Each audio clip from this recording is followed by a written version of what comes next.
Welcome to Groups this week. As a church, we exist to help all people become fully devoted followers of Jesus. And we believe doing life together is a crucial part of that journey. Now, during this time, we're going to unpack and dig deeper into the sermon we've heard this past week. Let's dive in as we continue to grow in our faith, knowledge, and love of Jesus together.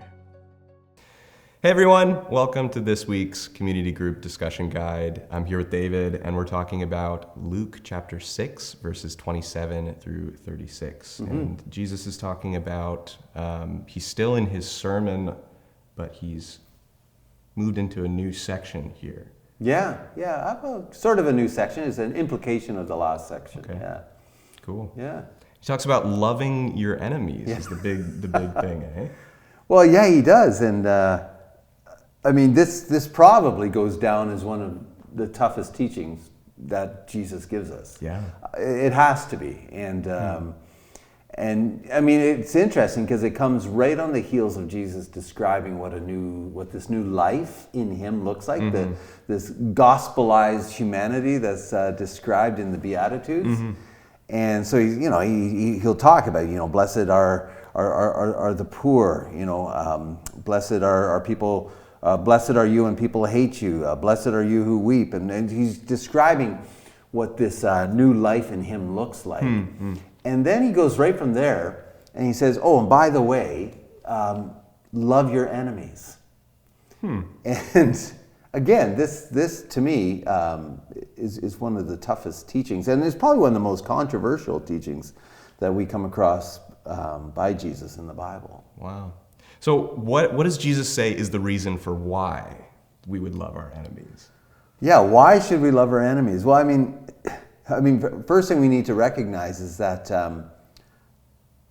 we have enemies. Okay. I think that's an important one. And sometimes, and I think that's an important point because sometimes, we try to say our enemies aren't really our enemies. It's like, I'm sure they're really nice people if I got to know them. Yeah, maybe there's a reason why they're such twits. But but Jesus doesn't even qualify. He just says you got enemies. Enemies, not one, and not enemy, but enemies. And we need to recognize that we do have enemies and that our natural inclination will be to hate them. Right? Yeah. And to hate your enemies is not necessarily. I mean, it's a natural response. Yeah, it makes sense to hate your enemies. And I mean, if you read in the Psalms, there's plenty of psalmists who say, Lord, break the teeth of my enemies, or crush my enemies, smack my enemies. And I think when you see people in this world doing things that are evil, who are enemies to the ways of God, drug dealers or people who cause war or whatever. I mean, I think it makes sense to say, what they're doing is wrong, and for us to hate what's being done. But Jesus is saying, but we need to love those who are doing this, and that's really difficult. Like that is really, really difficult. It's really difficult teaching.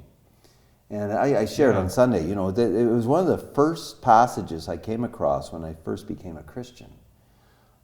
The need to love my enemies. And I had lots of enemies in my old company that I used to work for.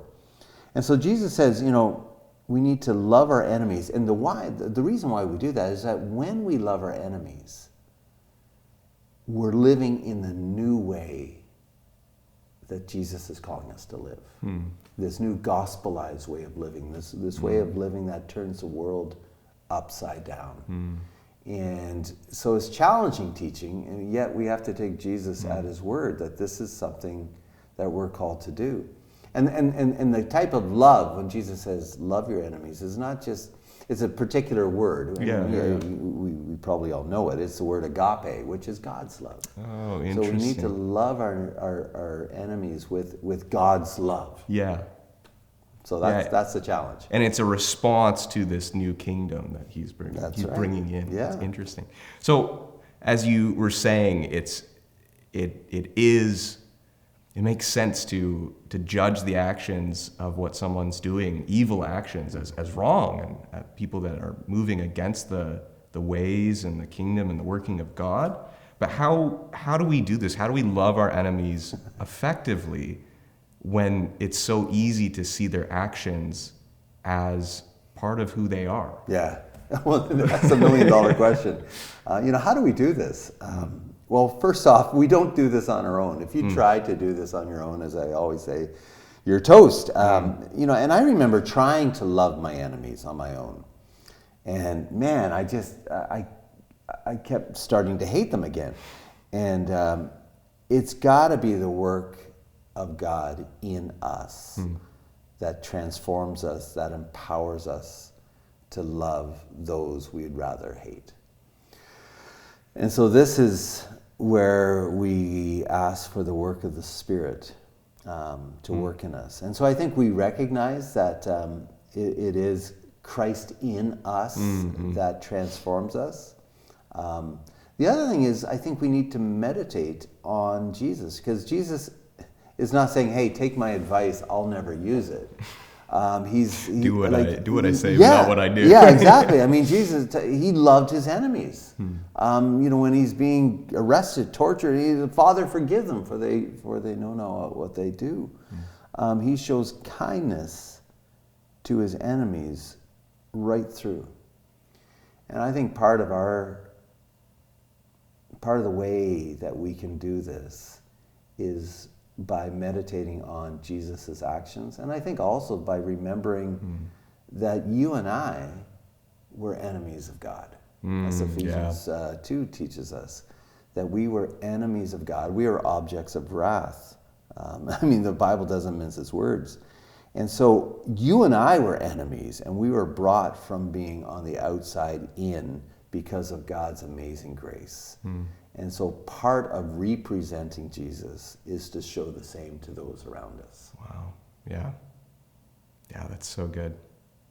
Well, I think that as simple as it is, simple but so difficult. It's so difficult, and the context that it's applied in changes every single day. So I think we've got plenty to talk about this week. Enjoy your discussion, and we'll see you next week. Hope you enjoyed the teaching today. If you're wanting to follow along with the community group's discussion guide with your group, you can head to cachurch.ca/media, where you can find the discussion guide. Not only are there questions there related to the sermon, but there's also prayer prompts that relate to the passage or the topic that we were talking about, and practices that you can, on an individual level or a group level, begin integrating into your life to not only bring the knowledge into your mind, but to begin living it out.